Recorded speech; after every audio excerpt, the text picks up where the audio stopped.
Naalala niyo nung mga nakaraang araw, nakaraang buwan, may pinost akong buong nalangka. Sabi ko, abangan. Ito na yun.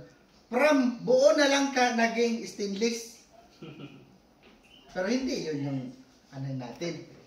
Doon sa loob. Kulay pa lang, ulam na. Pero dahil ako yung magbe-verdict kung masarap o hindi, or masarap. Pero meron ba yung ice cream na hindi masarap? Sisikat ba yung ice cream kung hindi masarap?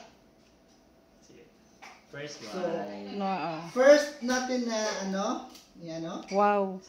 Ate Vance, taste mo nga niya. This is EVR ice cream in the making. Yes.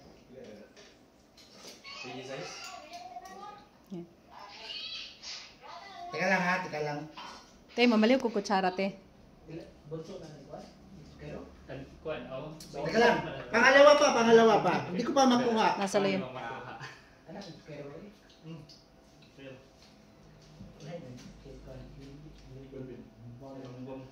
Yung pagdating sa dila sa ano mo, sa bibig mo, maamoy mo na talaga yung aroma ng pagiging isang langka. Hindi naman siya 100%. May percentage yung aroma niya. Tapos yung smoothness niya.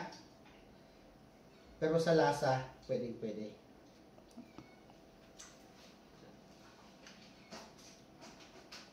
Sa palagay ko, pwede ko na ba ito i-available? For sale na to ha, for sale na. For production to. For production. Yummy? Nako. Paliyog daw ko kutsara, te. Ice cream yan? Kuha mo rin siya ka ng langka ba? Dara. May pa. Kutsaron ka. Buti. Alam nyo bakit ko kinamay? Kasi doon mo talaga ma-feel yung lasa ng pagiging isang homemade. Actually, homemade pa lang ito ha, hindi pa ito commercial. Creamy? Pero, Super. Mamilit, oy.